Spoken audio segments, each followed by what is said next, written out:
Oh, good morning, everybody. My name is Jim Sheehan. My grandfather started a farm in Holyoke back in the early 1900s, which I'll talk about.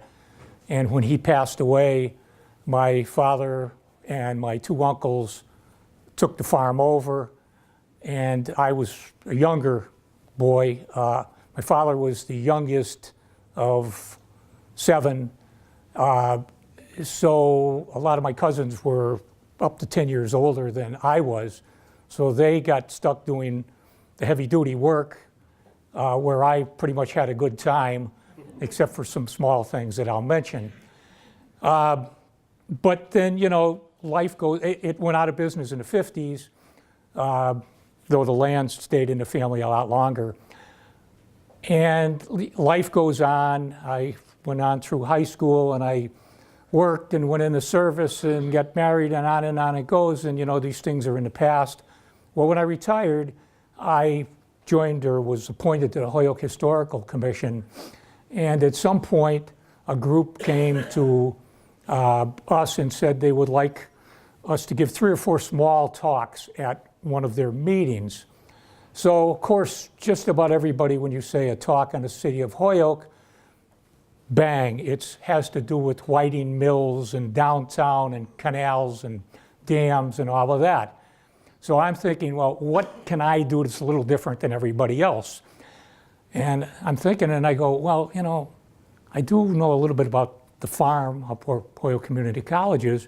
Maybe I'll talk about that. So now I start thinking, and I go, you know, what do I really know about this? And I have to really think for a while, because it's been many, many years since it even was in my mind. Well, finally I put together a blurb that's good enough for 5 or 10 minutes, and we give this talk, and afterwards, all these people come up and they say to me, you know, we don't know what you're talking about. And I go, what do you mean? And they say, well, you're talking up that, where the mall is, and that area, that there were farms? I go, yeah, there were. And there was not one person in that room, unlike this room where there are people, so I have to be careful. But there was not one person in that room that had any idea what I was talking about. So after I left, I said to myself, you know, I kind of did that off the cuff. If I do this again and there's people there to know what I'm talking about, I better find out something for real and make sure what I have in my mind is real. And because as you know, when you're a kid, some things seem one thing, but they're actually another thing. So I started looking around, and you know, I came down here. Well, it was in a different place, but and I started looking through the files, and I couldn't find anything on the farms. And I said, well, I'll look in the William Whiting file because they had a farm. And I found, you know, just a tiny blurb. And then I went to some insurance maps that they had in the day, and they would get up to Homestead Avenue, Westfield Road, or a little below, and they'd get up to Woodlawn Street on Westfield Road, and the maps basically ended. And it was just these big open blob areas because, as they said, you know, we didn't insure those old places. We're not going to insure some old barn or this or that. We insured houses. So the houses, they had all these little blocks, and it was this person's house and that, and this street and that street.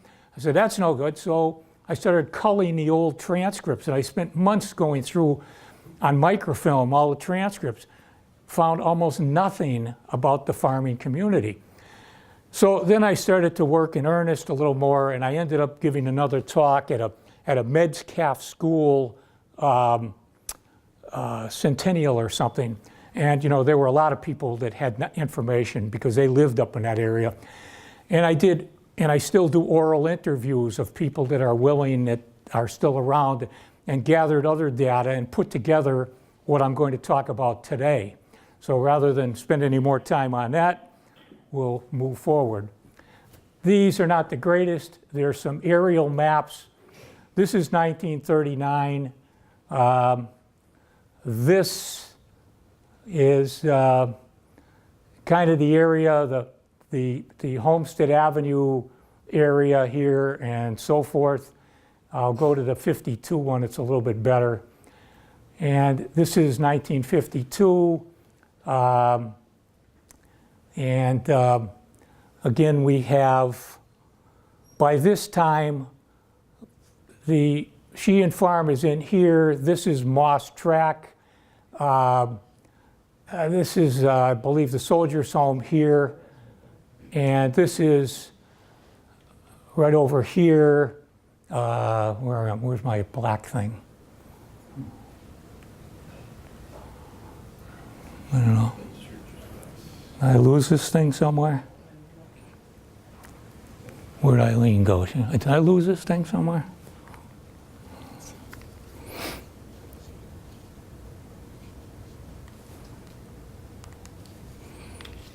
Here, you talk, I'll put in your batteries. I have some.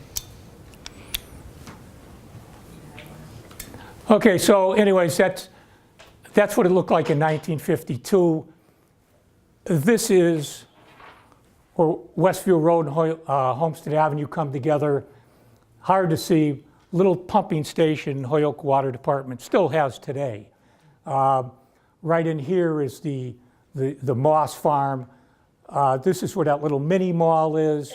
Then you get on Westfield Road and you're heading out and you have the ponds, one on each side of the road.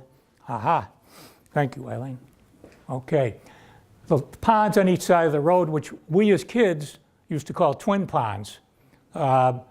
Actually, this one here is called Bray Reservoir, and this one here is called Cedar Pond. And they flow into Ashley Reservoir. A little more about that a little later. But you can see the development is very sparse. We're talking about Holyoke Community College up and through here. We're talking about the mountain, which goes by various names, such as Mount Tom Range, a couple of other names here, and then you have Rock Valley over on this side.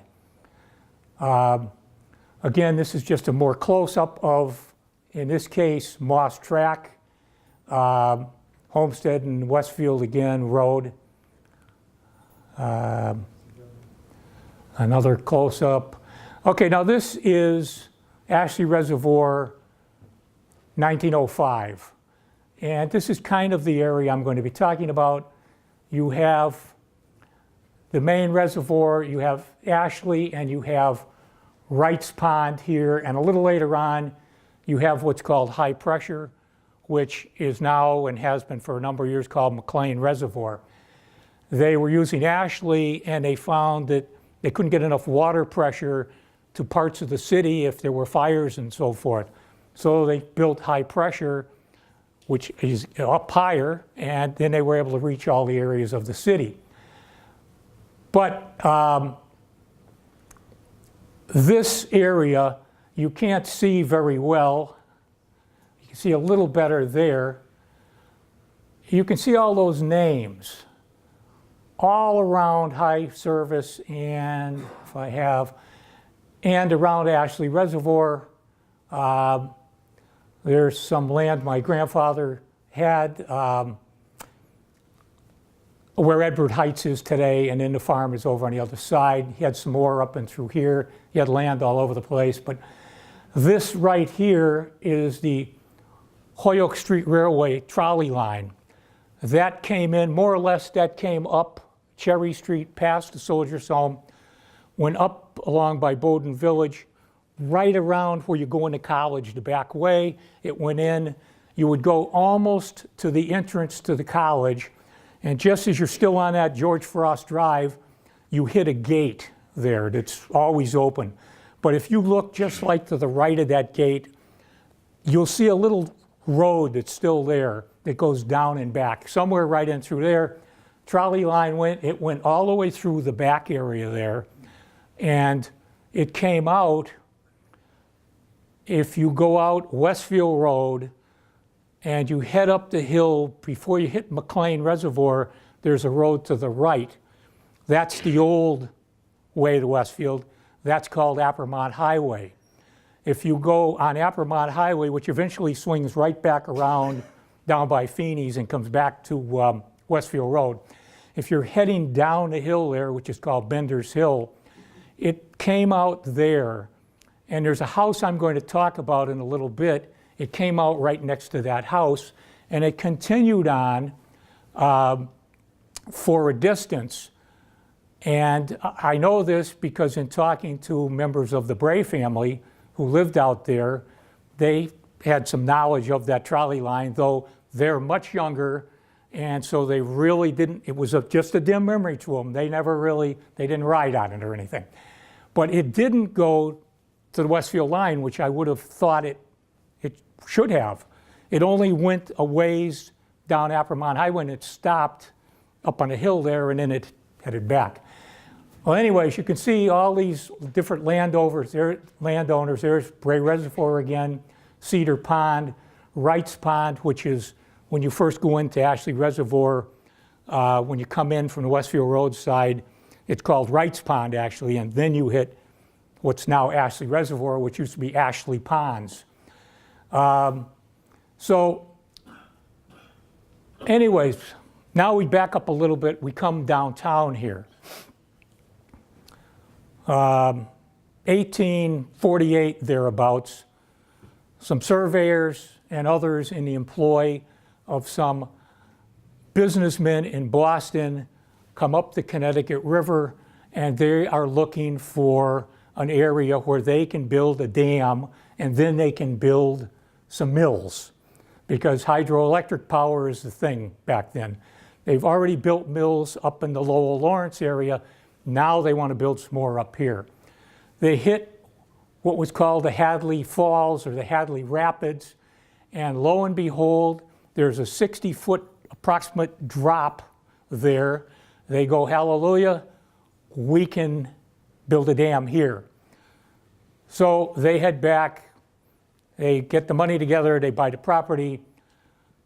1850, the Irish parish becomes the town of Holyoke. Legislative act. Could it have something to do with these Boston people finding a place where they want to build? Maybe, I don't know. But it becomes a town of Holyoke. Well, before that, and up to that time, and up until about 1875 or so, they are getting the water for the people that are now living in this town and then in a little while city.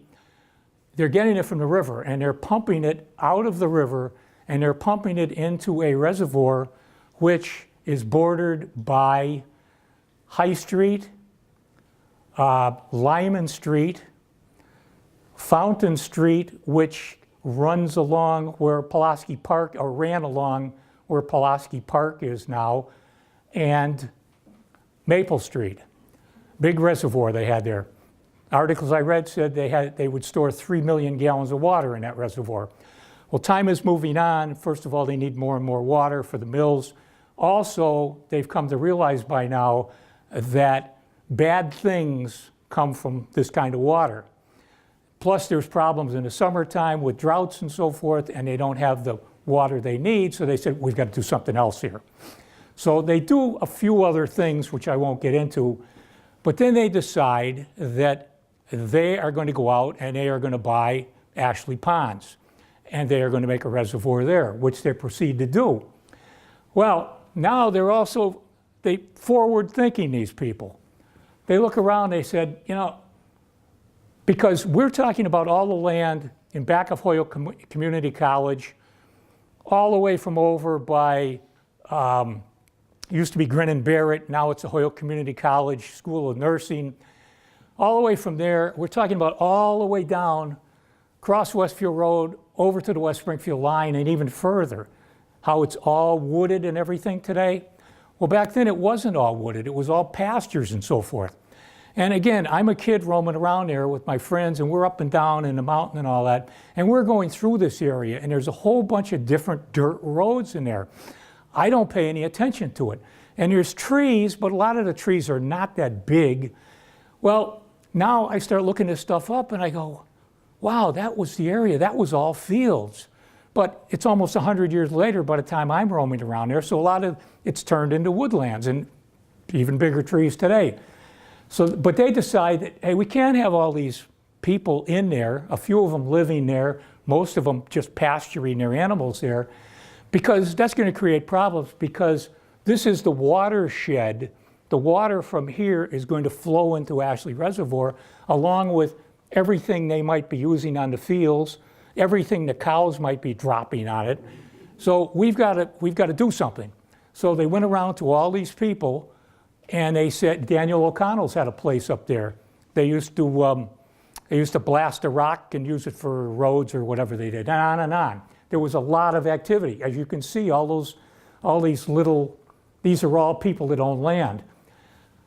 So they went to the people and they said, we want to buy your land. So the people said, okay, well, we'll give you this much. Okay, thank you, goodbye. The other one said, not selling you my land. Okay, we're taking it by eminent domain. We'll give you so much money. See you later. And they bought the whole thing, every single bit of it. There was nobody up in there anymore. And that's one of the reasons Holyoke has basically pristine water, has to throw some chemicals in there, but nowhere near the chemicals that a lot of areas have to put in.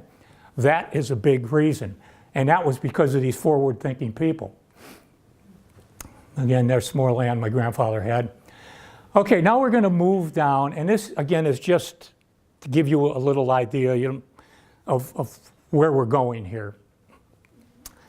This is the area. Today, you are coming down Homestead Avenue, and you come to the set of lights where you would take a left, and 91 is right there. You can get on 91 where the mall is. That used to be an Atlas Copco factory.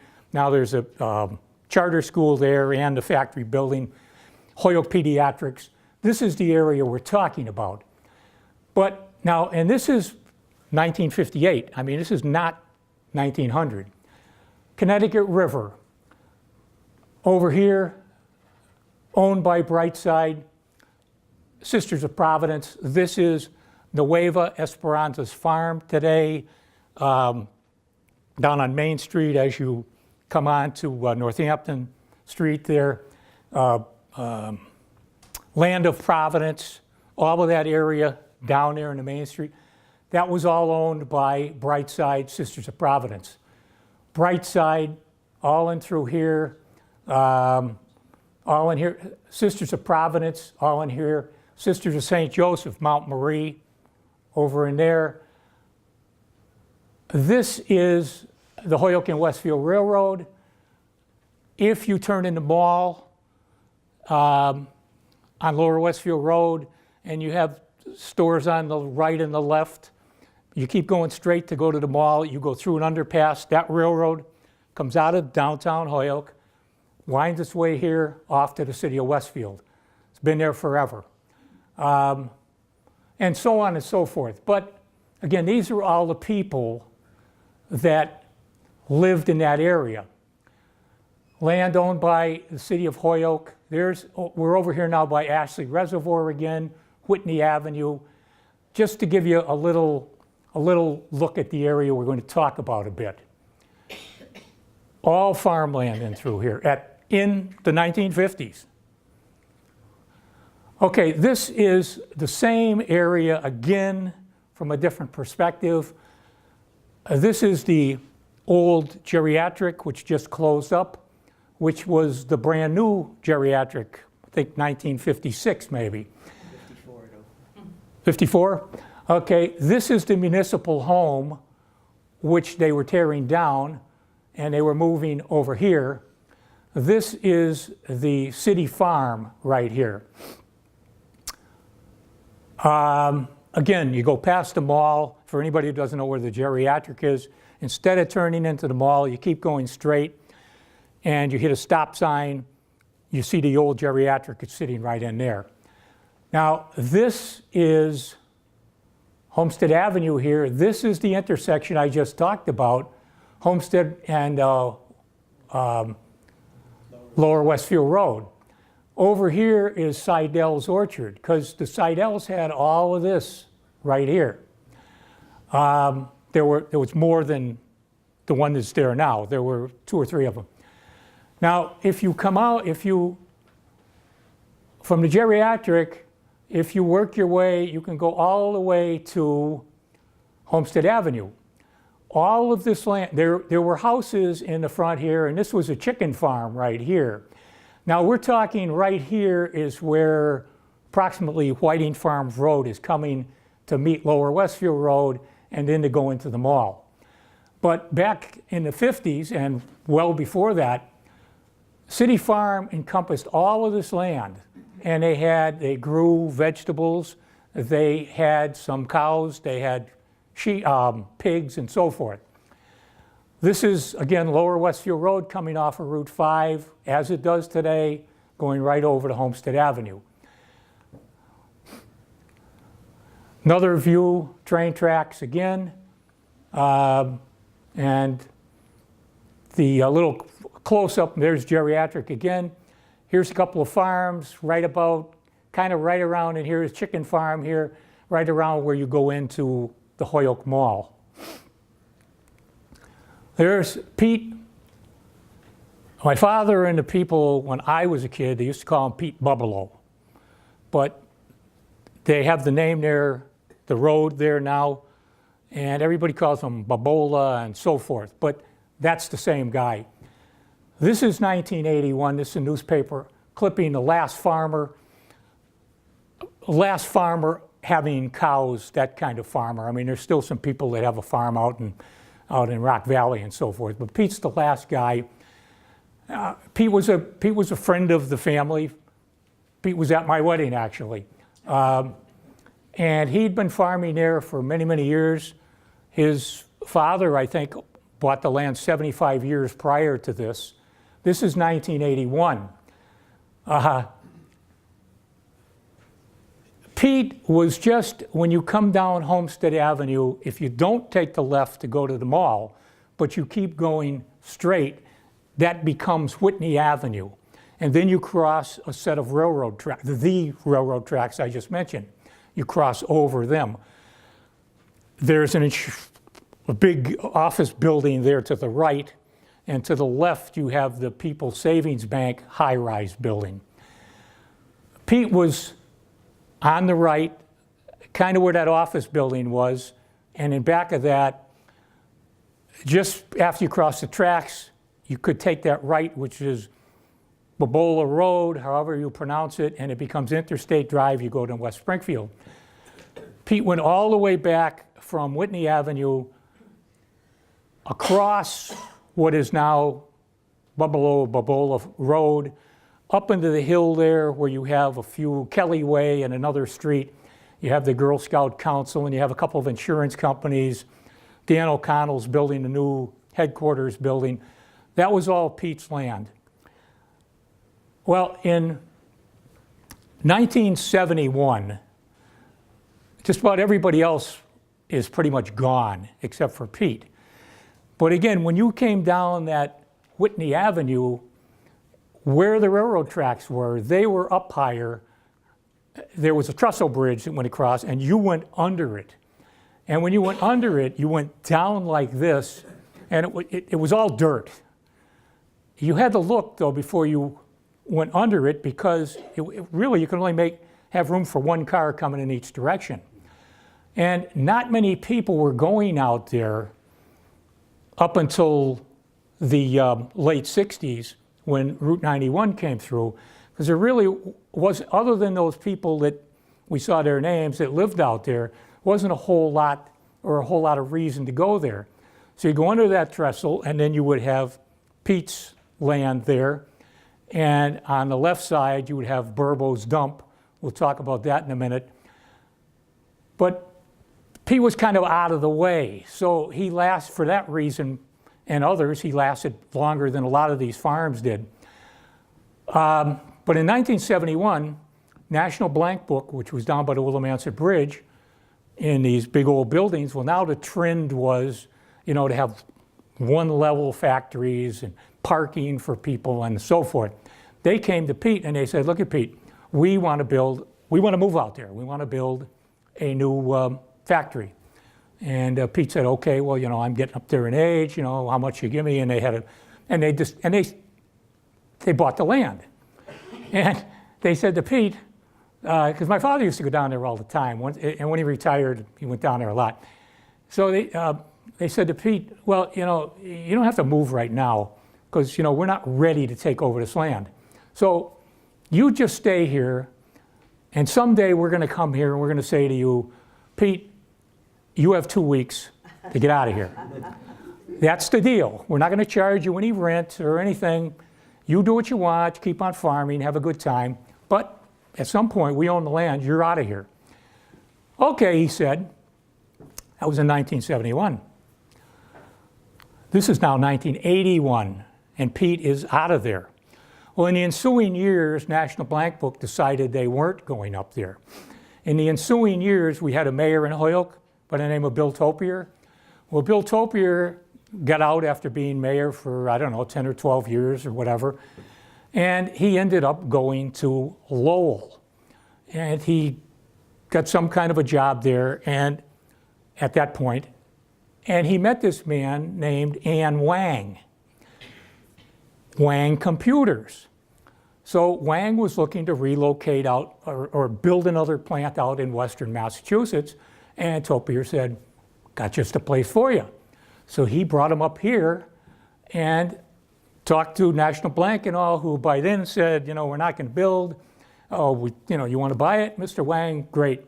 So Ann Wang bought the place, and he built his factory, and Pete, in the meantime, he had stopped farming about 1976 anyways, and he took some of his money, he went down to West Springfield by the high school, bought himself a nice brick house down there, and so Pete closed up the farm and off he went. They came in, they tore it down. Now it's the labs for Bay State Medical. They took over that building at some point after Wang moved out, and it's their building now.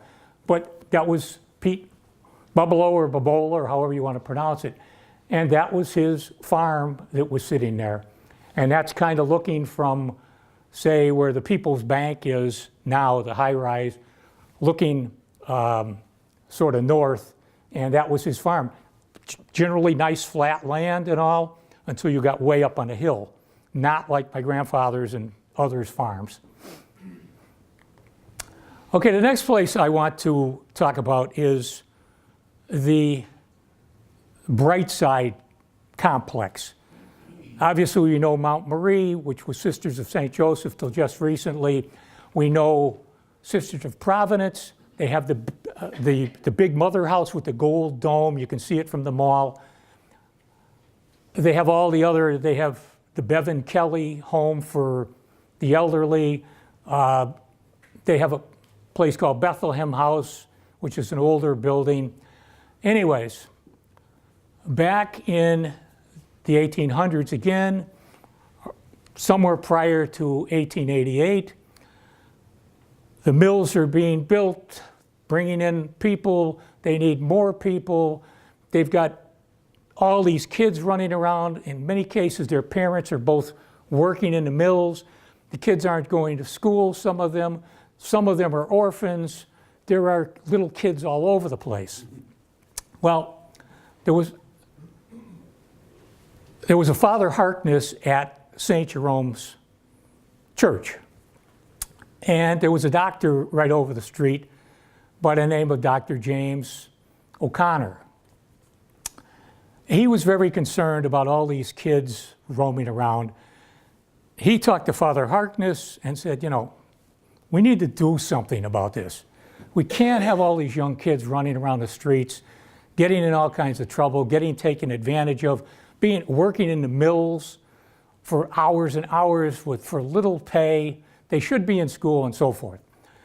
So they talked to the Sisters of Providence. Now the Sisters of Providence, long story, they were up in Canada. Anyways, they end up down here. They're the first teachers at St. Jerome's School. After a while, they decide that that's not really their thing. They're really into caring for the sick and so forth, and little kids are part of that whole thing. So they're now in Providence Hospital, which is on Dwight Street, right across from the present post office. That whole area, which are now apartments, that was St. Jerome's School and Providence Hospital. It was all in there. Anyways, they go to them, and they see, Sister Mary of Providence, and they say to her, this and Sister. And they had already been looking at some land out where Brightside is presently. And actually, there, in the 1800s, some people out of Hartford had come in there, and they built a hotel there. Well, they weren't local people, and the people who came to the hotel generally were not local people. And their land went from up top all the way down across Route 5 to the river, the land I had already mentioned. Basically, they had a big chunk of that land, which is present day or past day Brightside. So the sisters went, well, first of all, this hotel is doing pretty well, but now the local people start seeing lights at night, and they see fires, and they see this and they see that. So the word starts spreading. There's something strange going on there. These people are running around naked, or they're worshiping the devil, and you know, we're talking 1800s here. This stuff is big. So now they start having problems at the hotel. Things start getting broken, and this, that, and the other thing. So the sisters approach them, and they go, you know, well, we've got 48 acres here. We want $40,000 or some such figure. The sisters, too much money.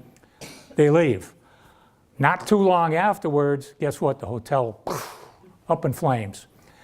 So they sell it to them. Well, they offer it to them for $10,000.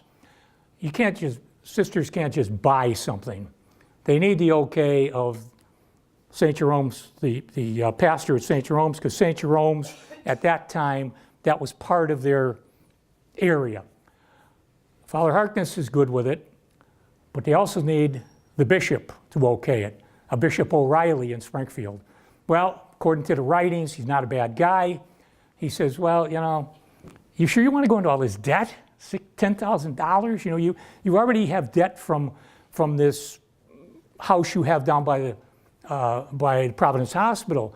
And he said, no, Bishop, that's been all taken care of. We don't have any debt at all. And on top of that, our mother house up in Canada says they will advance us to $10,000, no interest, and we can pay it back when we can. So he goes up, he looks, he says, okay, great, buy it. Well, along with it comes a farm. And this is the farm. I remember it a little as a kid. Big red buildings, like a stockade. You come in kind of on one side here, and the cows were over in here, and they would go out through here, out into the fields there, where you eventually end up at the Holyoke Mall. They had fields where the present day hospital, Providence Behavioral Hospital or whatever it's called is. They had fields there. They had fields where the Brightside buildings, which are no longer used as an orphanage kind of a place, they just kind of sit pretty empty. They had fields there and so on. They also, and I just, about a year ago, you know, it's amazing these people you run into that you know.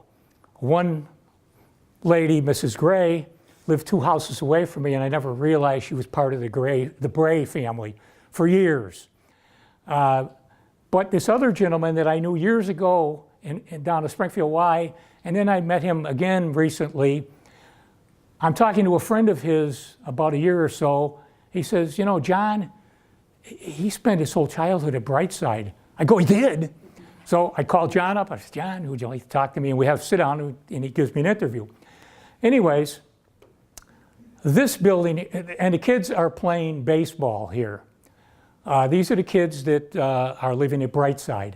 And he told me this was all like ash, where you would dump the remnants of the boilers out there, and that's what this was here.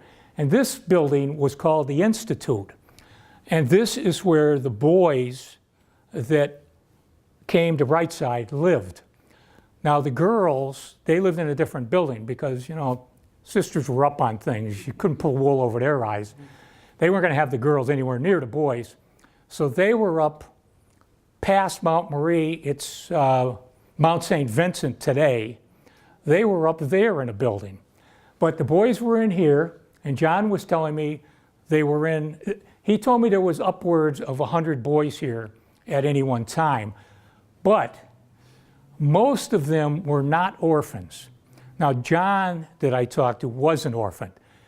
In 1934, 1935, he was just a baby, little baby. His mother dropped him off there, never to be seen again. And even though he tried to look later on in life, the records were very sketchy. He has no idea. He's 85 years old now. He has no idea of anybody in his family. He's not even sure that the name he has is his birth name.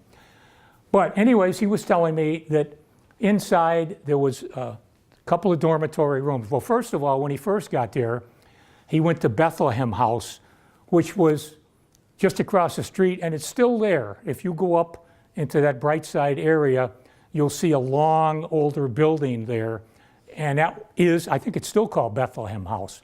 And that was where the infants to age 6 went. When you were age 6 or a little older, they moved you over here to the Institute, and you were in a big room like this with everybody else, and there would always be somebody there at night. There was somebody on duty to watch, because he said, you know, a lot of times, especially newer kids coming in, you know, they missed their parents and so forth. But these kids would come and they would go, because in many cases, their parents were both working, or maybe the mother was staying home.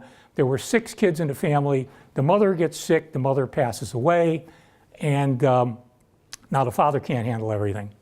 He goes up to the sisters, he says, I can't, you know, I just can't handle this.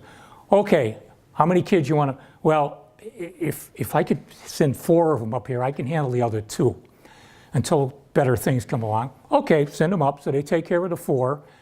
A little while later, he gets married again. Back they come home.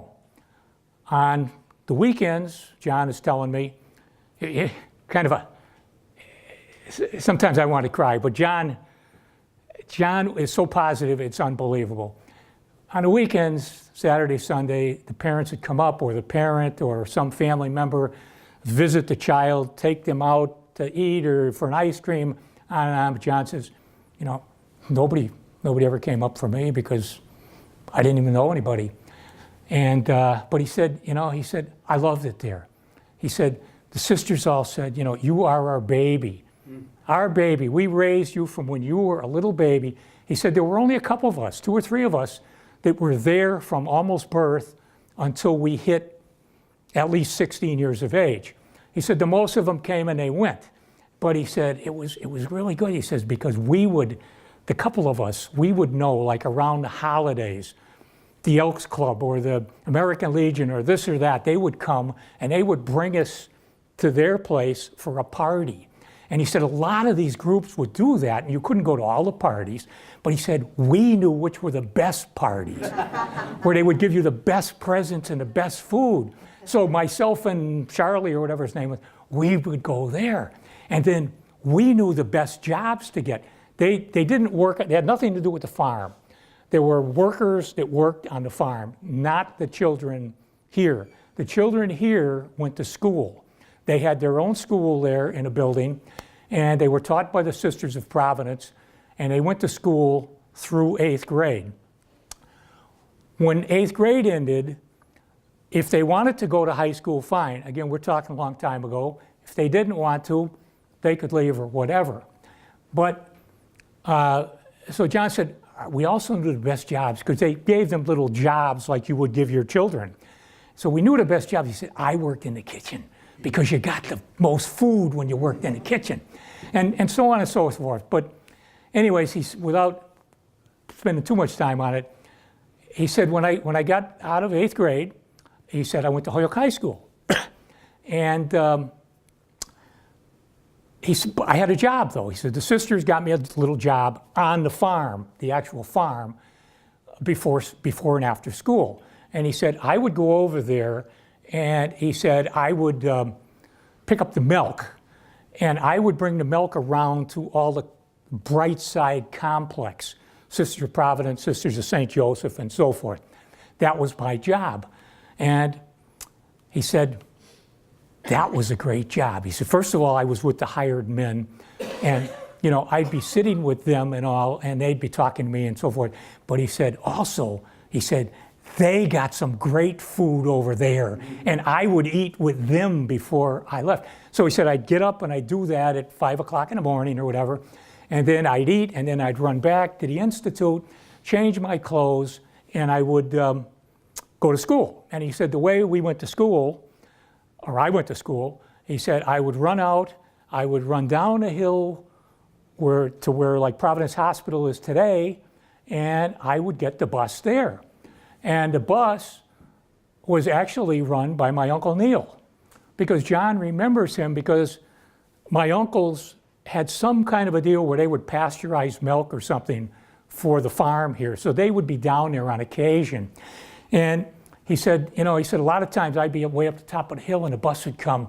And he said, Neil would always wait for me.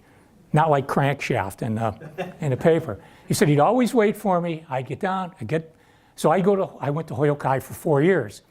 And so at the end of 4 years, he said I had to make a decision. And the sisters wanted me to stay. They said, you are our baby. We don't want you to leave. We'll get you a full-time job on the farm. You just stay here. Back up just a little bit. When John was about 10 or 12 years old, some people came one summer. He doesn't remember exactly where, but maybe up towards Athol or someplace. And they took him for a few weeks in the summer back to their farm that they had. And he said it was the first time I ever stayed somewhere else. And he said, it really got me thinking. So now when the sisters are saying you can stay, I'm saying there's more to this world than this place. I want to see what's there. I want to go. So, but I didn't know anything. I didn't know anybody. I didn't know how to get a job. I didn't know how to get an apartment. I didn't know how to buy a car. I didn't know anything. Well, there were people that would come up to Brightside that had been former occupants, or just that liked to help out. Might be an electrician. They needed some electrical work. He'd come up on a weekend. He'd do the things for them. Plumber. Well, there was a guy who was some kind of an optician in Springfield.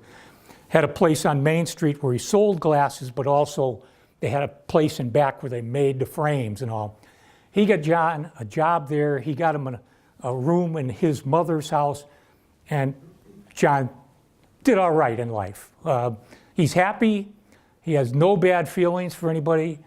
Everything he thought was great. He had a tough life. I mean, nobody would want that life, but it worked for him. So anyways, that was Brightside, the Brightside Farm. There's the outside of it. What I was just showing you was inside of that barn area. There's another, that's the actual barn. And this is where I mentioned the cows would come out there and they'd head out into the field and back here. Okay, now we're going to move. We're moving from Brightside, and the way it used to be at Brightside, when I was a kid, you didn't have Mount Marie. You had some buildings kind of along the top of the hill there, more or less. And so you would leave the farm, and you would go straight in front of, it's a big power plant they don't use anymore, and you would kind of take a left, and you would go up a road, and the road pretty much went straight, and it came out right where it does today, right by the railroad tracks. Just as you're coming up Lower Westfield Road, it comes out there. All right, so now you get to Lower Westfield Road coming up from Route 5. You follow that over the railroad tracks. You go up about a quarter mile on your right where the geriatric is, and there, again, as I mentioned on the map earlier, there's the city farm. There's some of the, and it wasn't the people who lived there at the geriatric. Those people mostly were elderly people. They probably were not capable of work, but that wasn't what they were there for. They were there for rest. They were at the end of their life. They had an overseer, and they had farmers that actually worked there. There's some of the pigs. There's the head manager right there, and that's probably the farm overseer. So they were both a municipal home for elderly people who didn't have anyone, because still in the 50s, a lot of families took in their people that were elderly. They didn't go to these kind of places, but some people had nobody, and they did. So Another individual I interviewed was named Carl Cousino. He lived right across the street from here, and his mother worked there as a seamstress.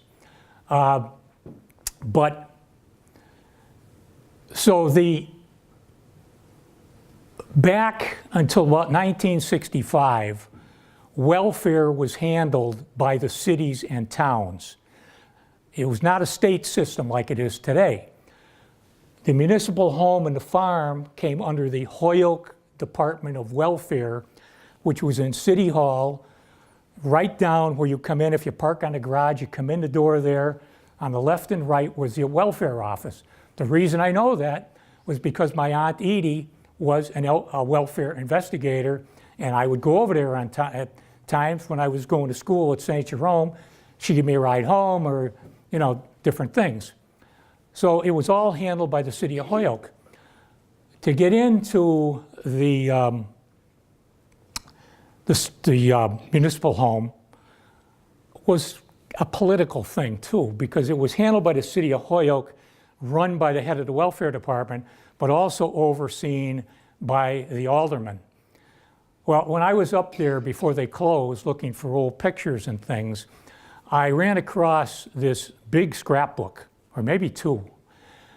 Somebody had cut out all the articles from the 50s and the 60s from the Holyoke transcript that talked about the municipal home and the infighting and the battles and this. Back then, the Holyoke transcript, and I'm sure none of the other papers, pulled any punches. They said it like it was because people weren't suing them because they didn't like the color of the shirt that they were wearing when they put it in the paper and all that. So they would say a lot. I spent about 2 or 3 weeks reading every page of this thing. It had nothing to do with what I was looking for, but that's why I keep getting sidestepped all the time, because you find these interesting things. So before they closed, luckily, I was able to go before the board and get those books, and I brought them here, so they're upstairs in the history room, and I'm sure if anybody wanted to see them, Eileen could show them if you had an interest. Save you a lot of time rather than going through the microfiche of the Holyoke transcripts. So that's the city farm, and there's the municipal home before they built the geriatric. So that went almost to, well, probably around where Donahue School is, almost to there, and then, as I mentioned, all the way up the intersection of Holyoke, Homestead Ave, and Lower Westfield Road. Okay, here's the Sheehan Farm. Now, jumping forward, we're now up on Homestead Avenue. We are above Westfield Road. We are almost to Holyoke Community College, and this is the second farmhouse. And I mentioned a couple things here, mostly because I find them interesting, and hopefully you will.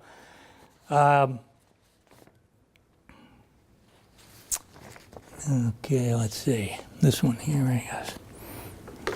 Okay, this is when my grandfather initially bought the what he called in his will and so forth his home farm, because he owned a lot of land and pieces of land all over the place, but he referred to this as his home farm, his original farm. And just to mention a couple of things.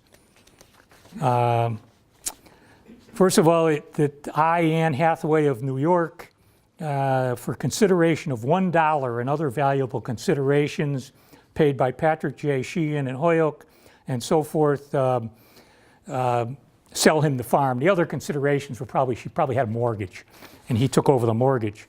Certain trust of land with buildings situated in Holyoke, land formerly of Stephen Rand, easterly of land of Donald McIntosh, southerly of land of James Moss, land of the city of Holyoke, land formerly of Dexter Hitchcock, and of the late Thomas Graney, and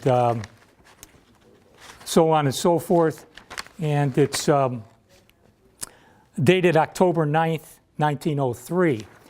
Now, when he when he bought this land, these deeds are, especially when you get in that area and in the 1800s, they're really almost impossible. He immediately turned the land over to a man named Francis Ball because he didn't have the money. And so this Francis Ball loaned him the money, but he had my grandfather, which was a common practice, sign what they call the quick claims deed. And he said he would make certain payments a month or 6 months, and by a certain date he would have paid back the money. If he didn't do that, you didn't have to go to court and have a big battle. It was your land. You just said, okay, you don't have to pay me anymore. I own it. See you later. So that was that. Now, this particular farmhouse, my grandfather had a farmhouse that was part of the complex where the barn was, and it burned down. So he had 6 children at that time, and a wife, had to do something. This was sitting vacant, owned by the city of Holyoke. So he rented it from the city of Holyoke and moved everybody in there. And now this is 2 years later. After he's living in there, he decided he would like to buy it. So in consideration of $126.50, the said amount being a bid for the property hereinafter described, duly presented to the Board of Public Works of said city of Holyoke. Everything, 1900, it's not the Old West or anything. Everything is done like this today. Everything was done, it was typed up. Today's paper, you wouldn't be able to read this. It'd be all yellowed and falling apart. But you can read these things. There was a response for proposals. Probably nobody else bid on it. And it was sold to Patrick J. Sheehan. Certain piece of land that beginning at the southeast corner of Homestead Ave, so-called, formerly commonly known as Back Street up until like 1900, and formerly as County Road prior to Back Street in the 1800s, maybe the 1700s. And so on, and land now owned, bordered by land now owned by Patrick Sheehan, his farm right there, and formerly of the estate of Warren Hitchcock, and running so many rods this way and that way, and to a pile of stone or a fence on the north side of the land, and then land formerly owned, again, Warren Hitchcock, and also land of, and so many square rods this way or that, the same being a lot of land with buildings thereon occupied for rental purposes, commonly known as the Backstreet School, and formerly occupied for school purpose by School District Number 3, and so on and so forth. So he took over this building, and he, from what my aunts told me, he told my grandmother that he would build her another farmhouse. Well, my Aunt Edie passed away in 1984, and she was living there when she passed away. It never, no other farmhouse came on the scene. He had other things like running his farm and buying more land and that kind of thing. So that was the farmhouse. It's still there today.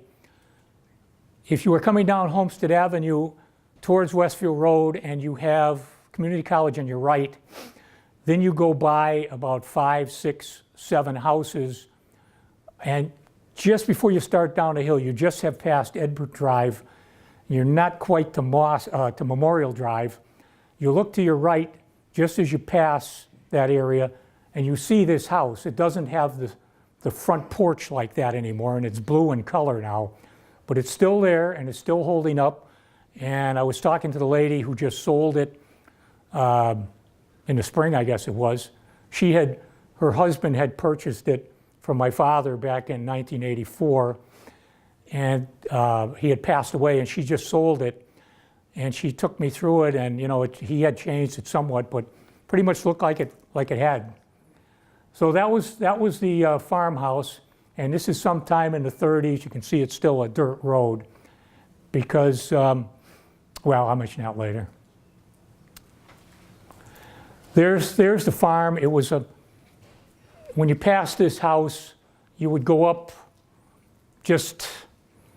across from Edbert Drive, just a little bit up the street, and you would have the dairy there, and you would have, my uncles each had yellow school buses. They would be parked there, and you had a work room upstairs. And then you went up just a bit further. The land's a little different now, but you went up like a little hill, and the barn sat on top of the hill. And in my day, there was like open areas here where there's some old wagons and this and that.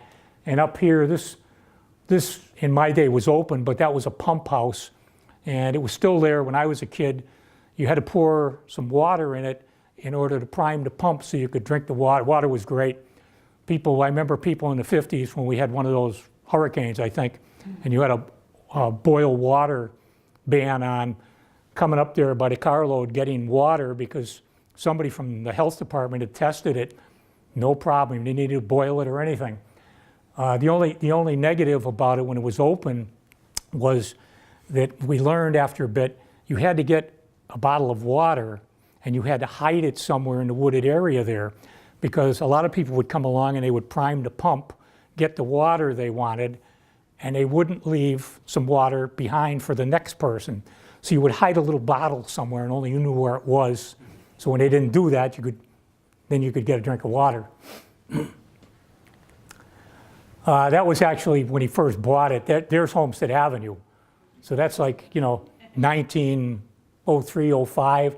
That was all that was there. He added on to that, and that became the dairy and so forth. That was my grandfather and grandmother, neither of which I knew. My grandmother passed away about 1937, 38, about there. My grandfather, my mother was in Providence Hospital over here across from the post office, having me, and 2 to 3 days later, when you look at these death notices and so forth at the city clerk's office, most say died at home. I don't know if he died at home or he was actually in the Providence Hospital. If he was in the Providence Hospital, he was probably a few rooms away from where I was being born. But anyways, within a couple of days, there's one of my cousins, and as you can see, he was a few years older than I was because I wasn't even born when when my grandfather was there.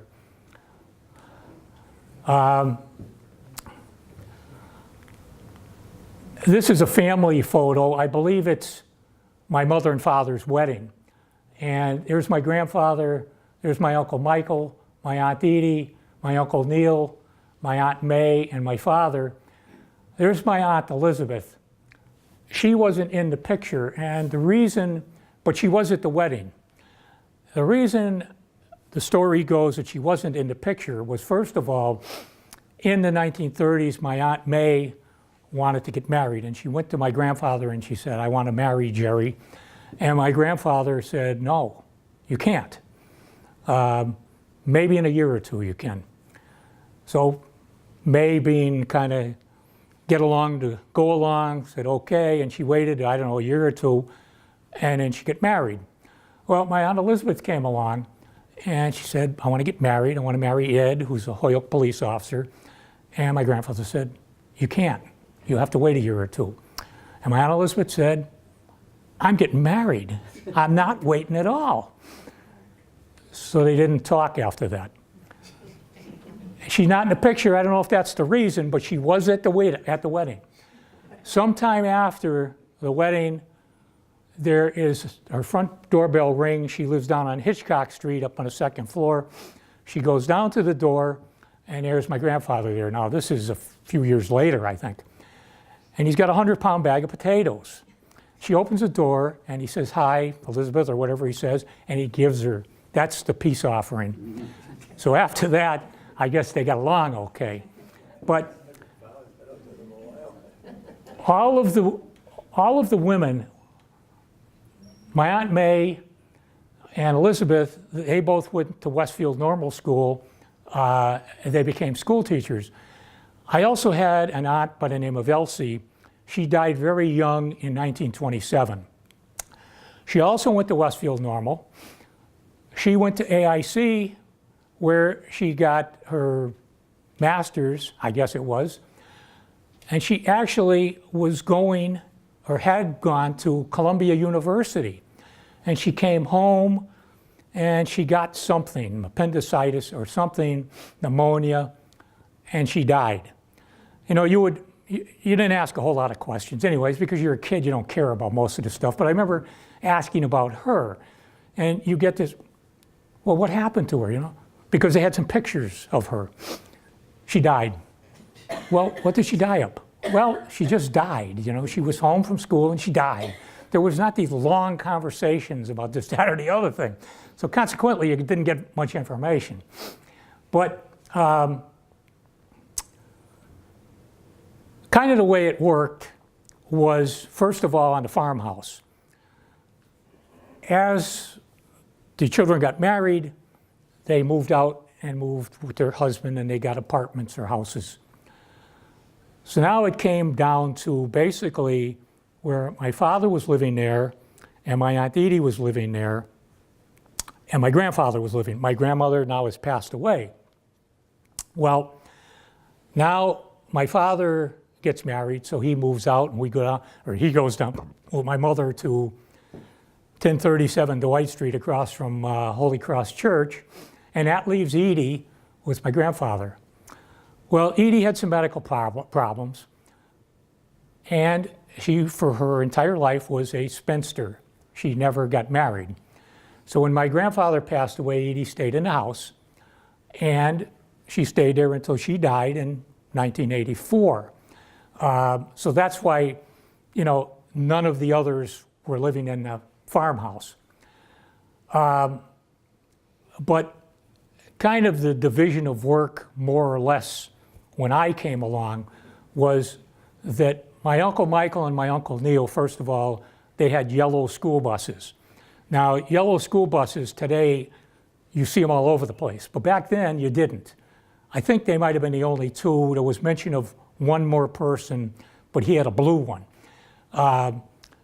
Most of the kids in the greater inner city get picked up by the Holyoke Street Railway buses. And I'm sure you all remember those, these things belching smoke out the back, some of them kind of listing like this, but they were like these big rectangular tanks. And, but they each had their own school bus. My Uncle Neil oversaw the barn and the cows, milking and so forth. He would get up, he just lived up the road, not the main entrance to Holyoke community, but that secondary one on Homestead Avenue. He lived right there in it's a brick house today. Since his wife moved out of there after his death, they put a garage on there, and it's a little, but that was his house. He'd get up, he'd get his clothes on, walk in the back area. There was a pathway there over to the barn, and he would milk the cows. I never saw a heat source in that barn. There were a couple of light bulbs, and you know, summer or winter, I don't think there was, the only heat was coming from the cows, whether it be from just them throwing off heat or the methane gas that they threw off. And I never saw him, only maybe once in my life did I ever see him with a coat on. He had in the wintertime, this wool shirt and these boots, no hat, no gloves, and you know, and he didn't appear to be cold. So he would go over there and he'd milk the cows, and then he would do whatever. You had to clean up in the barn and so forth. Then he would get in his school bus and he would head off on his school bus route, picking up all the kids and taking them to the different schools he took them to. And then he would come back, maybe do some more work in the barn or do work in the fields. My father would get up, and I know this because it's still seared in my brain. That's why I didn't never want to be involved in that kind of work. He would get up at 4:30 or 5 o'clock. We were on Dwight Street. We didn't have a car. He had the milk truck. So sometimes when my mother was sick of me, she'd say, and there was no school, she'd say, you go with your father tomorrow morning. Wake me up, have a little breakfast, get in the milk truck, up to the farm, and load all the cases of milk that he needed into the truck because he did the milk routes. If it was winter time, he would load all the cases in, and he had these heavy blankets put on the top to keep the milk from freezing, and it was fine. If it was summertime, you couldn't peddle milk for 3 or 4 hours without the milk going bad on you. So we would load it all up, and then we would come back down into the city, and we would go over by the river, and there was an ice company there, Holyoke Ice Company, and he would buy big blocks of ice, and he'd put them on the cases of milk, and he'd have an ice pick, and he'd break it all up, cover the milk with the ice, and then put the big blankets on it. And then, like I said, when I was with him, go around and, deliver the milk in one of these kind of bottles to the various customers. Some people had houses, but most of them were in apartment blocks.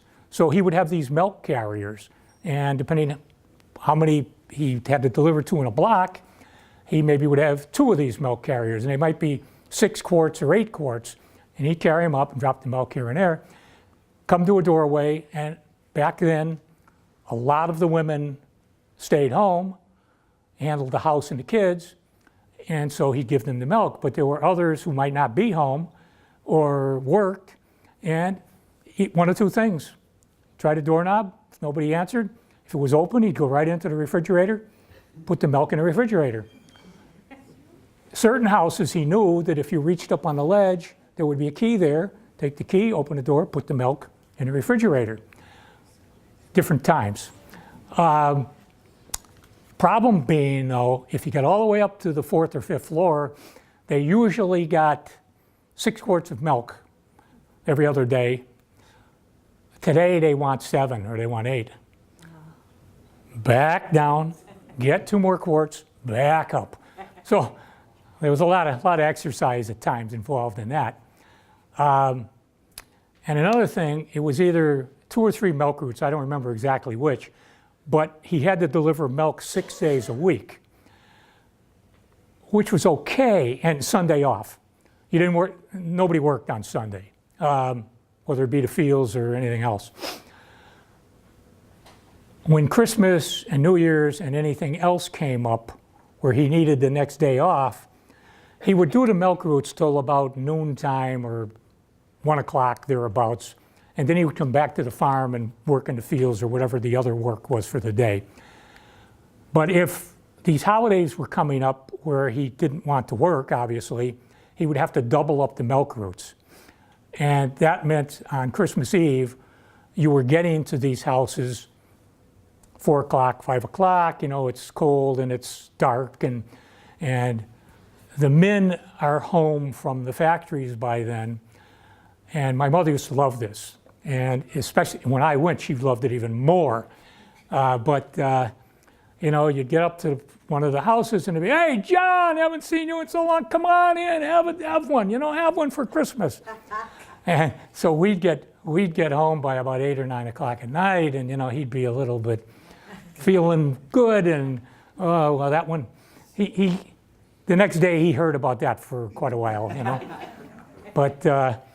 But that was the way it was. So he would do the delivering, and then he would go out and whatever the day's work would be, whether it be planting something or cutting hay or baling hay, any number of things like that. There's my Uncle Neil on the tractor, my Uncle Michael, and a guy named John Mellon. Maybe somebody knows him. My Uncle Michael was, again, he either had arthritis in his back or he had gotten hurt on the farm. You could never quite get an exact story on that one, but he was bent over and he wasn't able to do regular farm work, and he couldn't drive that bus either, so he had John driving the bus for him. This was an auction they had, and I'm sure there were many others. They would change out the herd at various times, not fully into exactly why, but part of it was that you did not want any kind of inbreeding going on. So you would cull out a certain amount or maybe all of your cattle, sell them off, and you'd buy other ones, and then you'd move forward for a period of time. So, let's see what else we got here. There's me and my father, and there's my father and his mother. That's probably, I don't know, maybe my father was born in 1911, so maybe 1912, 1913. There's my father over to Ashley Reservoir, he told me, with his horse and the buggy. There's the barn entrance. There's Leonard Bray, and I believe that, yeah, my cousin Ed there. Ed used to volunteer in a history room, and he was a teacher at, an art teacher at Holyoke, head of the art department for the Holyoke schools and so forth. Some of you might know him. And there's my father with the baler. There was, especially as the farm was getting close to the end, they were not able to harvest enough hay on the farm to feed the cows. You would harvest the hay and the corn. The corn would go in a silo. You would harvest that for the winter time when the cows couldn't go outside, when there was nothing for them to eat out there. And that way you would get them through the winter by feeding them the hay and the corn. But there wasn't enough land to do that, so they would have to buy hay from other places. One of the places they bought it from was one of the Bray farms, and we'll talk about, there was more than one, on Westfield Road, where Fitzgerald's is, from where that turnpike overpass is, more or less, all the way up to just past the road that goes into the Bray Park Drive there, that goes into what's called Bray Park. That was a field in the front. And my father would bale hay down there. Well, one day I was with him, and when he would bale the hay would already be turned into rows. And you would come along with the tractor and the baler, and the hay would go up. It was like a chute kind of thing in the front, and then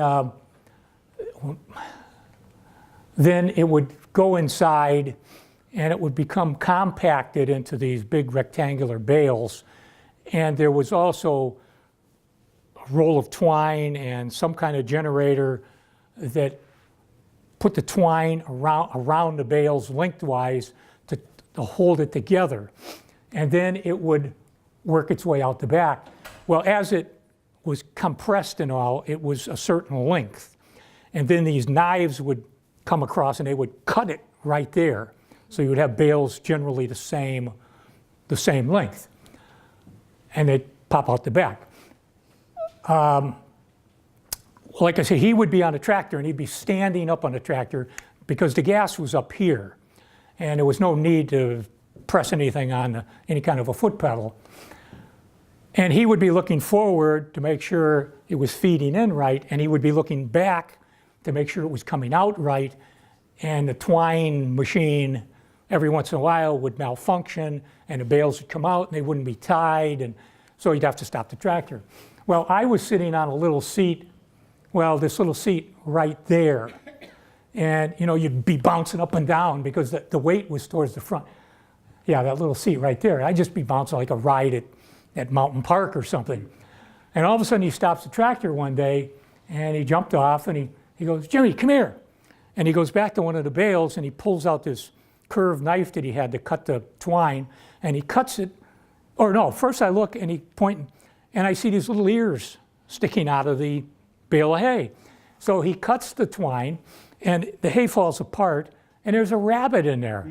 And for just a second or two, the rabbit's just sitting there and then boom, gone, flying across the field. Well, after that, sometimes in the winter I'd be in the barn, and every once in a while Neil would have thrown the hay out, and every once in a while I would hear this kind of a crunch thing. And I'd say to myself, oh, it's some rabbit or other little animal that didn't make it through those knives.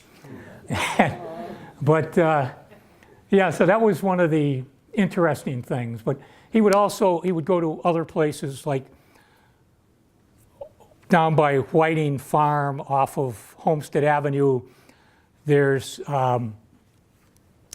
you're coming down Homestead Avenue and you pass like McMahon School and all, and as you head down on your right side, there's a road, Mayor Drive. Well, if you look to the left of Mayor Drive, there's just a tiny little opening now. Well, that was a road that used to go up to the top of the hill, and people in the area called it the Mansion. It was land owned by the Whitings, and I'll talk about that later on. But the little road went up there, and when you're looking at Mayor Drive, if you just look the other way, that's all wooded and so forth. But that used to be a big field when I was a kid, and my father would bale hay there too. And I'm sure my uncle Neil would, and maybe others. There was also a place just into West Springfield called Brown's Farm. And they actually had a fruit and vegetable stand on High Street in Holyoke in the summertime. I remember going there with my aunt, and it was kind of open, and they had all the fruits and vegetables, but they also it was like a storefront. Anyways, if you were going down Route 5 now and you pass just into West Springfield, you pass that Dunkin' Donuts right there, and then you can go on to the turnpike. They had a massive farm there that got taken by the turnpike when they went through there. But you know, it was, like I say, for being a kid, it was a fun place. We'd be out playing around in the fields, doing all kinds of goofy things. They didn't have a big enough farm to have their own bull. That was before the days of artificial insemination, I guess. So they would rent a bull. Like you can go to U-Haul, you know, they rent a bull. And they would keep the bull behind the barn. The land sloped down. And in actuality, all that land pretty much is still there today. It goes down to the early childhood area, childhood building of Holyoke Community College. But as you come down from Homestead Ave, all the way down there in back of those houses, that's owned by the city of Holyoke still. And some of it's environmental land, but it's still sort of as I remember. Now it's again all grown up with trees. But there would be a bull there. And he'd be in this barbed wire enclosed, big circular, pretty good size, maybe a little bigger than this room, circular kind of area. And that's where he would stay. Well, in the center of this circle was this tree.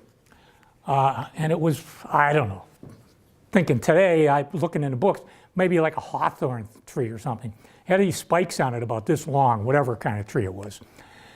Well, we'd be going down, goofing off, you know, and go over by the bull and, you know, and do all this crazy stuff, waving stuff and all this. And the bull, he'd just keep chewing away, you know, and wouldn't be paying any attention to. And, you know, like all kids, one kid hits the other and goes, "You're chicken if you don't go inside the fence there." And I'm not going. So finally, somebody goes through the barbed wire and goes inside. Bull's just chomping away, you know. Okay, so that kid jumps right out, you know. Well, that's not a whole lot of fun. So you're a chicken if you don't go in there. I went in there. Now go a little bit further, you know. Bull jumped in there. Finally, on once or twice, you'd go too far. All of a sudden, the bull's head would come up. Boom! The bull's coming out. Once in a while, because you went too far, you couldn't get back to the fence. You only had one option. That was to get up that tree. So now it was, what kind of pain are you going to take? You just went up the tree a little bit. Once in a while, a bull would actually bang the tree. Usually, he would just go back to chewing the grass and you get out of there. But always doing these crazy kind of things. I'd be out in the fields. Again, my father never ever hit me. I don't ever remember either of my uncles ever saying a real cross word to me, except one time.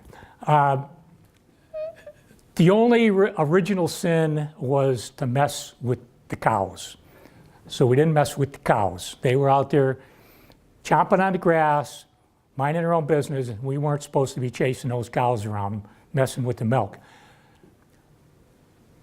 But it'd be funny, you'd be out there and you wouldn't be paying too much attention, but I don't know about you, but I never realized the cows knew how to tell time. But at a certain point in the afternoon, they'd be along.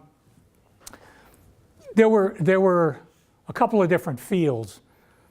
Right in back of the barn was one field, and then they'd put them in there for a while, and when they ate all the grass there, they would move them along where Holyoke Community is there. Looking down at Holyoke Community was a separate field.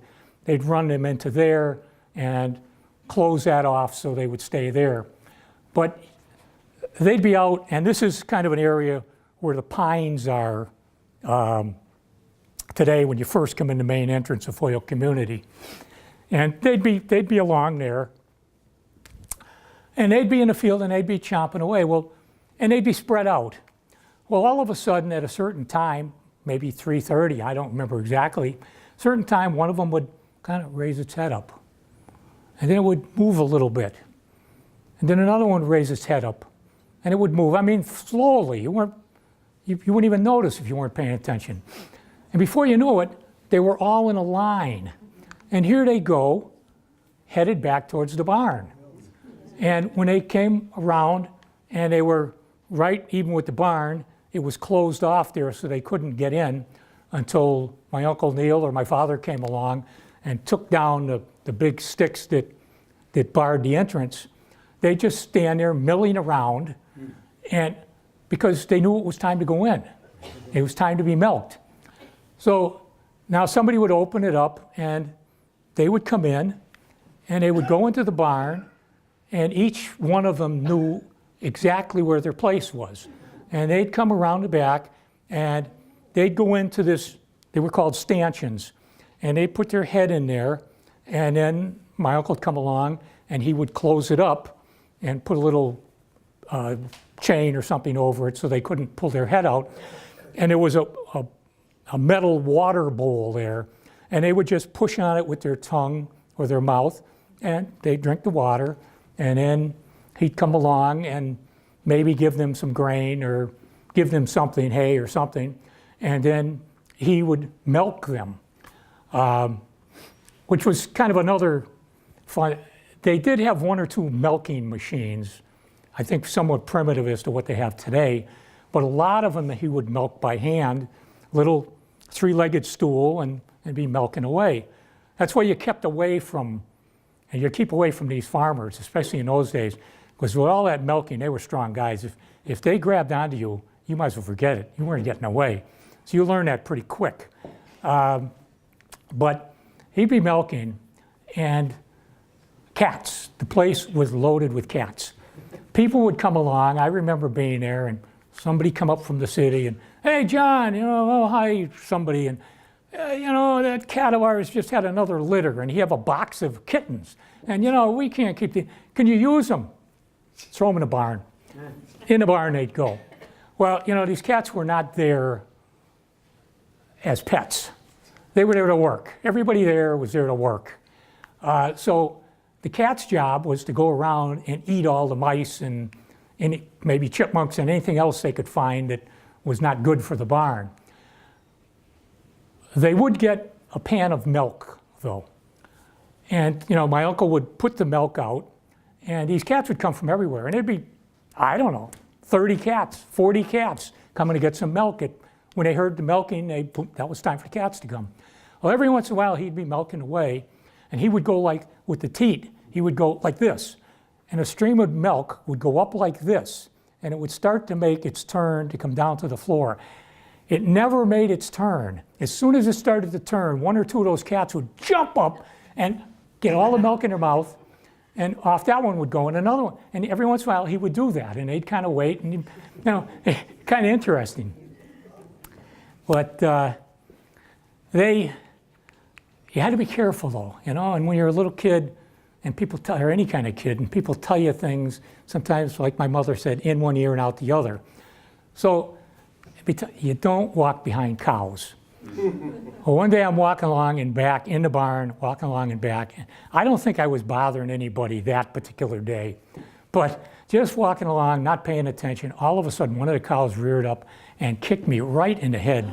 I bounced off the wall, which was about to here, and I probably got knocked out, I don't know, but I never walked behind a cow again. Well, moving along a little bit. Again, the tractor to be. Now this is the milk room. This room is probably from here to where the camera, from there to where the camera is, and maybe to that pillar. It's not very big. That's my Uncle Michael and my father. And the milk went in there, and the bottles went around here, and that's how it was done. There were some sinks there where they washed all the bottles out because they would collect the bottles every day when they delivered milk, and then they would bottle it. In the freezer, it would go, or in the refrigerator, it would go to be used again the next day. And that was another thing too. If you're of a certain age, when you went to Holyoke High School in the 50s, and you went to the cafeteria, this is what you would get your milk in. Not any kind of paper carton. You would get it in a bottle like this. And I'll pass one of these around. This is a quart bottle. Again, they were carrying 6 to 8 quarts, probably one carrier in each hand, in these bottles up to the 4th and 5th floor. So just in and of itself, without any milk in it, you can see how heavy that is. But one of the places we would deliver, or my father would deliver, was to Holyoke High School. And you would go down Beach Street to where the present-day senior center is. And Holyoke High School was like a big square, or somewhat like a rectangle with doors on 3 sides. On the Beach Street side, and to go in further, the cafeteria, the classrooms were all around the outside. You had, in the cellar, you went down a set of stairs, down a little sloping ramp, and you went into the cafeteria, which was in the cellar area. Above that was the auditorium, and then it went right up to the roof where there was a big skylight.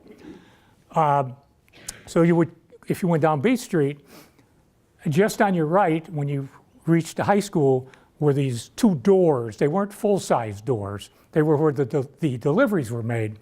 So my father would go and knock on it or ring it or something, and one of the cooks would come and open the doors, and he would bring the milk in. Well, that was another one of my favorite places, because there was a lady there, and I still remember today. She was a big lady, but again, I was a little kid. I believe, and I'm almost sure her name was Miss Heffron, and she was the head cook. And back in those days, they didn't get the food from down on Main Street at some kitchen and get it dispersed to the schools like they do today. They made it there. So they would be cooking, so I'd be waiting. My father was bringing milk and then bottles out. And, "Oh, hi, Jimmy." I go, "Hi, Miss Heffron. Would you like a cookie? We just made some nice chocolate chip cookies." So that was another favorite spot. Moving on, anyway, so that was the bottling. So there's a difference here now. You had somebody like my father's family who owned a dairy farm. There's the dairy and the farms around it. They had the cows produce the milk. there were 1 million milk dealers in Holyoke. There were Bissell's and Shinost and Showers, and you can probably name Breast and Hen. You can, but they were and there was another Sheehan actually on Beacon Avenue. My father's name was John Sheehan. His name was John, though they called him Jack. If you go down Beacon Avenue from Northampton Street about 2 houses, now it's a glaring kind of bluish purplish house, I think. But if you look in the back, up the driveway, you see this little building back there. Kind of looks like a garage, but it's a little bit bigger. That was where he bottled his milk. So a lot of these guys had milk, but they didn't have farms. People like Pete Babola, he did not have milk roots. What he would do, he would sell his milk to a company such as what's Agway, which is down by crossing the Riverdale shops on Route 5 in West Springfield. They're a farmers cooperative, and they go around with their big tanker trucks and pick up all this milk from these farmers that are not delivering to houses today. So you would have a lot of these people around all the cities, but especially the city of Holyoke. These are some turkey coops. My father raised turkeys. They were gone by the time I was a kid. He's with the state inspector there. They were right across from the farmhouse in the field right there. There were either 3 or 4 turkey coops. We used to play around in them when I was a kid. When they built Edward Heights, they took them and they brought them up to where their work area was, and they used them for the duration of the time, and then they broke them up. Battery's running low here. The battery's but yeah, so he had those back in the 40s. The problems arose as time went on because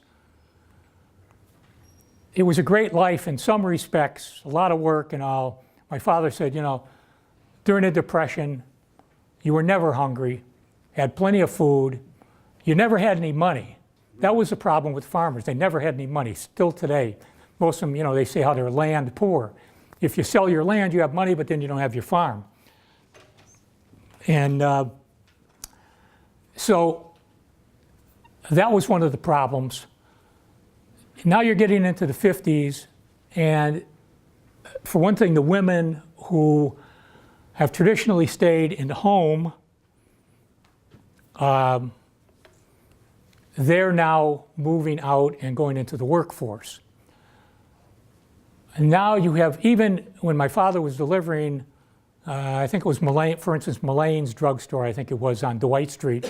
He used to deliver some milk there, but generally most people got their milk from milk dealers. But now both of the parents are out of the house, and these companies are coming in. One of them being this company called Norwood's Dairy, which was, I believe, in Northampton. And they were starting up these stores like Cumberland Farms. And they were also starting to undercut the farmers, the milk dealers. There were some big battles that I've read about and I heard about from my father and my uncle with Norwood. There were hearings in the State House and everything else about it because he was undercutting them so much. And eventually, all of these factors, and these other factors such as where the farm was located. It was great up until the 40s. Now, and especially as you're coming up into World War II, and definitely when World War II ends, all these soldiers are coming back. They don't want to live in the blocks anymore. So they start building these places like Bowdoin Village. They start building these places like Moss Track. And you get hundreds of people coming out living there. You get hundreds of kids living there. And now things aren't as secure anymore. I never knew the farmhouse to ever be locked. I'd go in there during the day, my aunt's at work, watch TV or do whatever. But then you couldn't do that anymore. Then you had to lock all the barns. And then if anybody got hurt, that would become a problem. So it kind of started pushing everybody out of business. This is 1956, across from the farmhouse and across from the barn, what's now Edward Heights, Edward Drive, Sheehan Drive, Judith Street. That was purchased by some people from Chicopee, and they built all those homes that you see there today. And we actually purchased one of those homes. We're living in the 4th floor block on Dwight Street. My mother would go up to the corner to the A&P with her little cart up there at just above Holy Cross Church, and fill her little cart with her grocery shopping, bring it down. If I was with her, she'd have me watch the cart. She'd take the bags up one or two at a time, come down, get the other ones. This goes on. Well, she was from that area, Ward 4 and all. My grandmother lived down on Pine and Walnut at various times. My father comes home sometime in 1956, and he says to my mother, I bought a house up at Edward Heights. My mother goes out of her mind. We can't afford a house. We're going bankrupt. Oh my God, you can't do that. I bought a house. I talked to whatever his name is, Eddie Clofus. I gave him $5. I told him which lot I wanted. It's not going to be ready for 9 months or something because they started on a Homestead Avenue side. We were living down on the Westfield Road side eventually. Screaming and yelling. She ends up going up there and seeing him and telling him that she wants the money back. We're not buying it. He finds out. He says, listen to him. I'm making the decision. My father always went along with everything.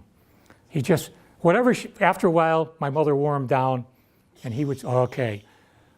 On this one, he wouldn't be worn down. He tells him, we're buying that house. You got the money. Don't listen to anything she says. So we move out of the block. We move up there. She's there for a month or so. She loves it. First floor, I mean, a washer and dryer right there in the cellar. Anyway, so that was the way that went. All right, now this is the Moss home. This is the Moss home, and right around the turn of the century, give or take. And this is the Moss home up until recently. If you're coming down past Holyoke Community College, past Moss Track, you get to the bottom of the hill, looking at the little mini mall there. Just to your left, you see it. It's now green with tan highlights. A guy bought it a year or two ago and fixed it all up. They had all of Moss Track, which was right behind it. They went across the street both ways. On your right at the light before you go, before you would cross over to where the mini malls are, there's like a pond thing down there. That's called Tannery Pond. The brook that comes down from up and past Holyoke Community College, goes by the front of the college, is called Tannery Brook. Just, if you come out of Holyoke Community College, either entrance, and you take a left, headed towards the Soldiers' Home, just when you go down there about a quarter of a mile on the left, you'll see a road that's called Humeston Slope. There's a big white house there. There was a Caleb Humeston who came in the 1700s. He was a tanner. He either had that house or he had the one right across the street, which is no longer there, which was similar looking. And he had his tannery down at the brook. Now, whether it was called Tannery Brook for him, there was also one or two other tanners further up the brook. But he was there in the 1700s. When he passed away, he left his land to Thomas and Bishop Humeston, his sons. My grandfather bought a good chunk of that land in maybe 1927. One more little piece before I move forward. As I mentioned, one of the reasons these farmers all disappeared and all was because of encroaching civilization. In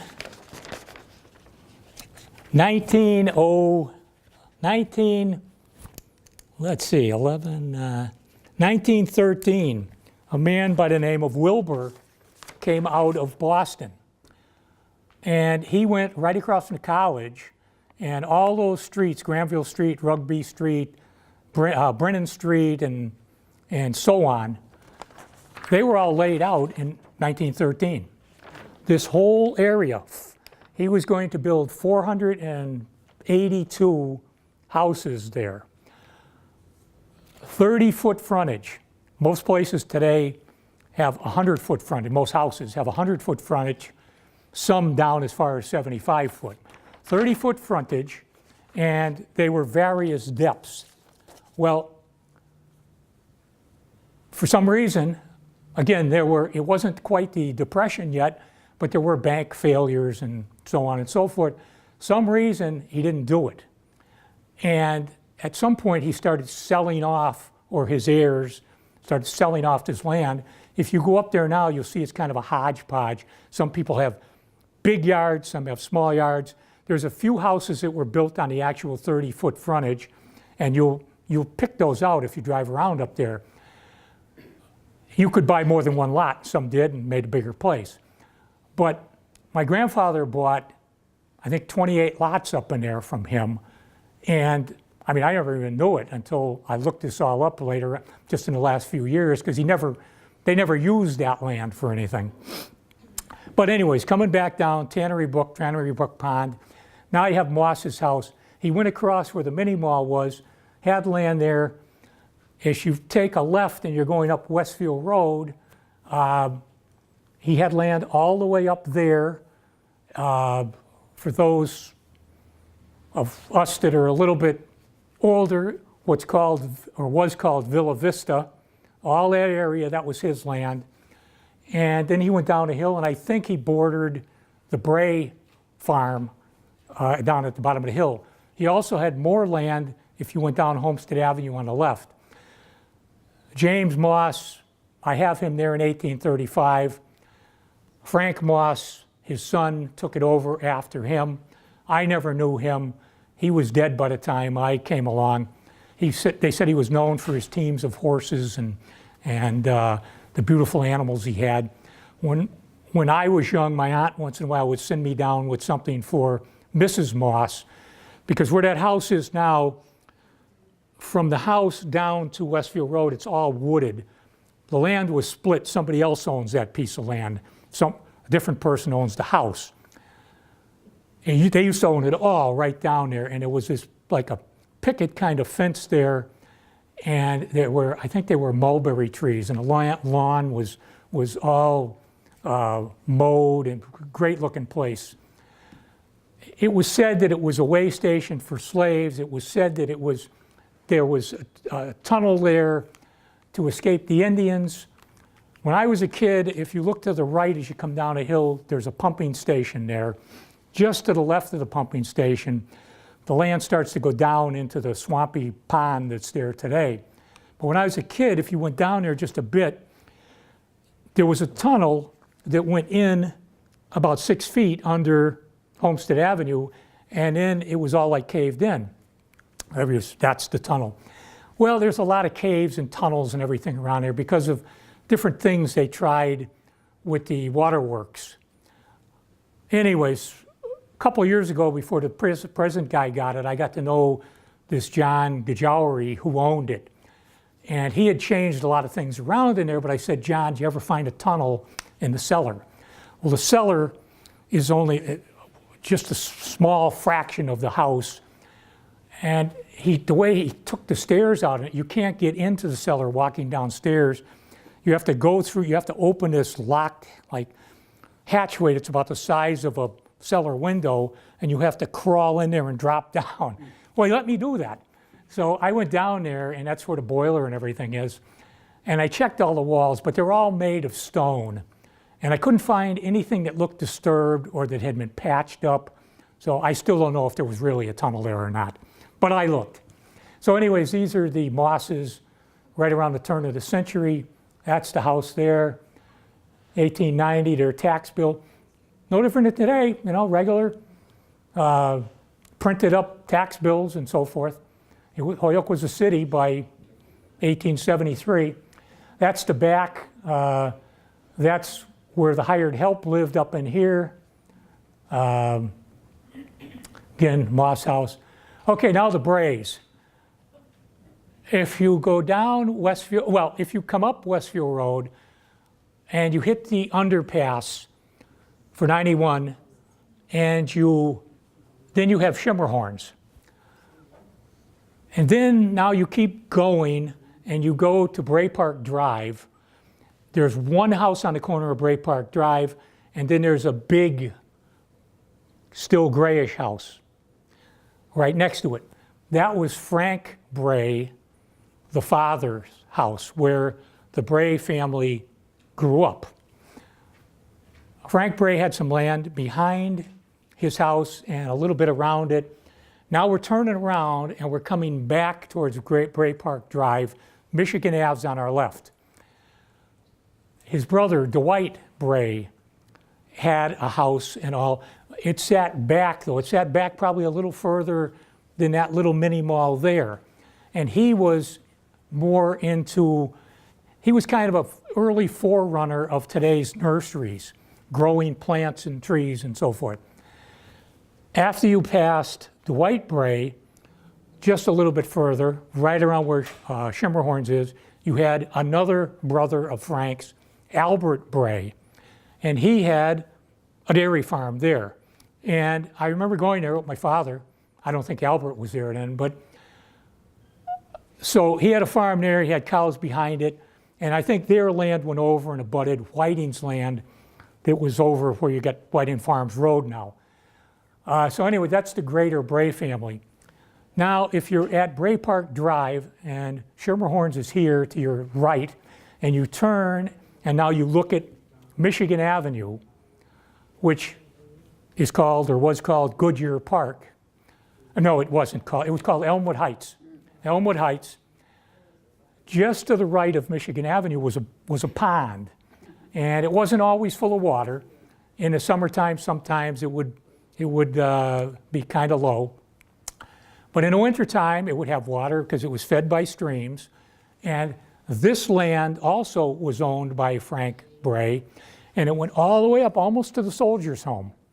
And on the right side, as you go up the hill, some of the grandparents lived up there. And even when I was a kid, right across, just a little bit down from Shimmerhorns, there were one or two houses right on the edge of Westfield Road there. Those were also family members. Anyways, just to the right of Michigan Avenue was a pond. A little farther down, almost to Fitzgerald's, was, well, there's Frank Bray delivering ice in the city, because he also had, ice delivery business. There's the family with a couple of horses they had. But right across from Fitzgerald's almost was the ice house. There's the pond.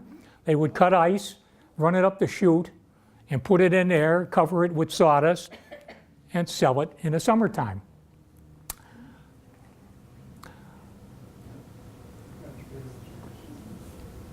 When Frank Bray passed away, or maybe before, when he figured it was time to retire, he sold or gave his business to his brother Leonard and maybe others.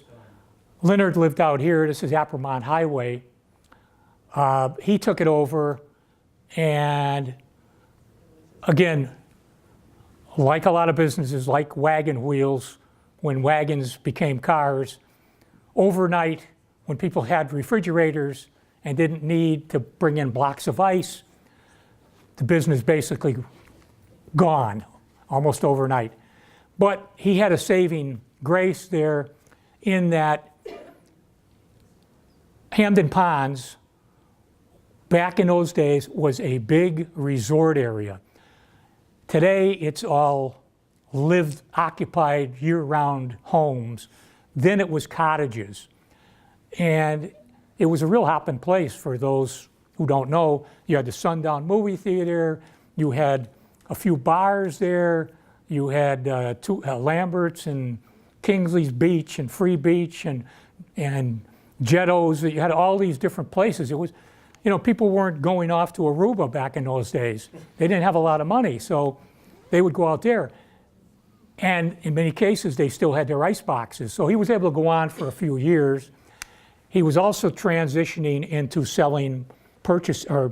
cutting and selling wood to people for their stoves.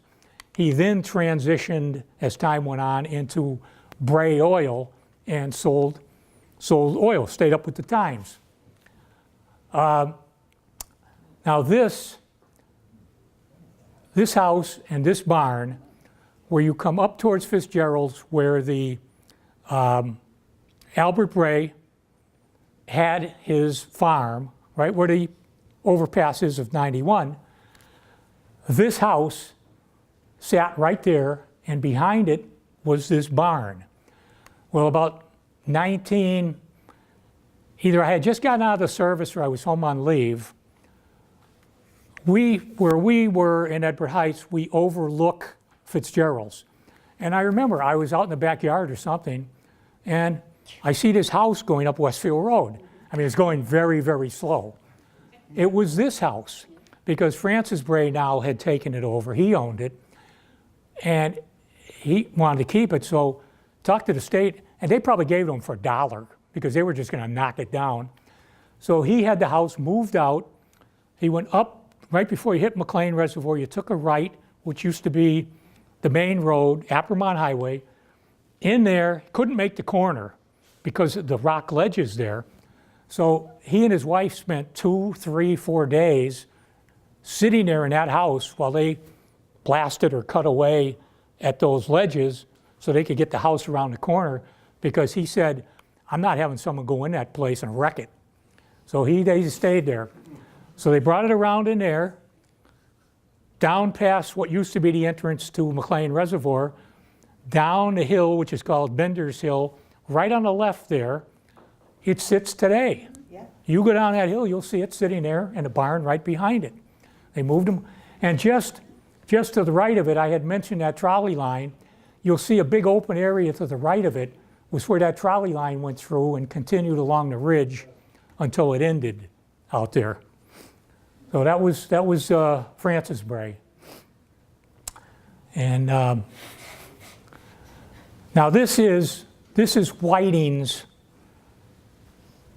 way back when. This, not a very good picture, but there is the Connecticut River. There is up above Kmart Plaza. You can see the land sloping down. All these areas, when they worked on this land to build these modern places, they cut pieces. They cut that straight down and all, but didn't. And they had all their fields on this side, on that side. That's one of their buildings. They had a lot of buildings there. This is Whiting Farm Road, 1965, 66, I guess. And this is the Northampton Street side of it. Right here, Kmart, right there, give or take, the little plaza there. This is all their land going up here. This is all their land going here. They went way over to this side. This is the other side. This is where the Holyoke Mall entrance is. When this road was built, I remember reading about it in the paper and listening to Richard Lavigny or whoever on the radio. Remember in school, it's Seward's Folly, paying all this money for Alaska, and everybody said he was nuts. And I don't know if it was Topia or Prue, maybe Prue was the mayor. When he got them to okay putting this road in, they said, wasting all our money, this road to nowhere, there's nothing up there. But there is today. And again, this was all, well, right in here was city farm land still, but all from right about here, or JP's is somewhere around in here, all Whiting's land here. Right over in here is where the mansion was. It burned down a number of years ago. And then you have Homestead Avenue right here, intersection to Homestead and Westfield Road right here. There's I don't know if it still was ongoing, but that was where the chicken farm was that they raised and sold chickens. A few of these farms disappeared when they went in for the mall. I think maybe this house is still there. This is CVS now. And a few other places. You know, the geriatric is right over in here, but you're talking 1965 or so. To me, that's pretty close history. To some people, it's ancient history, but that's what it looked like out there. Won't have time to really go into this, but these are members of the Healy family. If you have the Soldiers' Home just to your right shoulder, you are coming down Homestead Avenue, coming to the intersection with Cherry Street, where Homestead Avenue ends. Right in front of you is what was supposed to be this wonderful, gorgeous park, but it's a piece of land called Wyatt Harper Park, and a little opening. Well, that's where, give or take, this house was. And this was here, I guess, till about 1964 or so. And the Healy family owned that.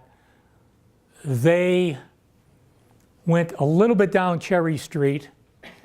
They had a pond kind of behind it, but then they went up Cherry Street to what is now Bowdoin Village. When I was a kid with my father, we would go by there and he would say something about Healy Tract, because that's what they called it, Healy Tract, like they called Moss Tract, tract of land. They went all the way up through there. They went up to where it's now Holyoke Community Nursing School and Sullivan School and Jarvis Heights Apartments. That was all their land. They went across Jarvis Avenue right there. There was a few houses right along there. They owned a lot of that land up on the hill. They had a pretty good area. In early World War II, the government bought it from them. They were coming to the end of the farming. For one thing, the patriarch of the family, Mr. Healy, who was a real go-getter, always trading land and cows and horses. I interviewed his grandson, Jack Poli, for the information I have on him. At some point in time, he was going to mill some lumber, and this big machine they used, he was lifting it up on a chain fall or something, and it broke, fell on him, crushed him. He had 2 or 3 sons. One of them was kind of half-heartedly interested in the farm. The other one came downtown, built a few apartment blocks. Sisters got, 1 stayed, 2 got married. When their husbands passed away, they came back, and the 3 of them lived together till the early 60s. And then it got too much for them, what was left. They sold it, and they went down somewhere here and went into an apartment. But a lot of funny stories that Jack told me. You know, there's just not enough time to get into it now. Here's, again, milk dealers. Right across from Lynch School, used to be Rainey's Diner, the little place in front. Then in back of it, used to be Cray's Soda. Well, that's that building. And that was, they had a dairy there back. I don't remember this, but I found some pictures of it. There was a Vollard man who delivered ice, I remember. Maybe it was them too. He lived But, right there around Thorpe Avenue and Beacon Avenue in that area. But I mean, that's my presentation. Couple.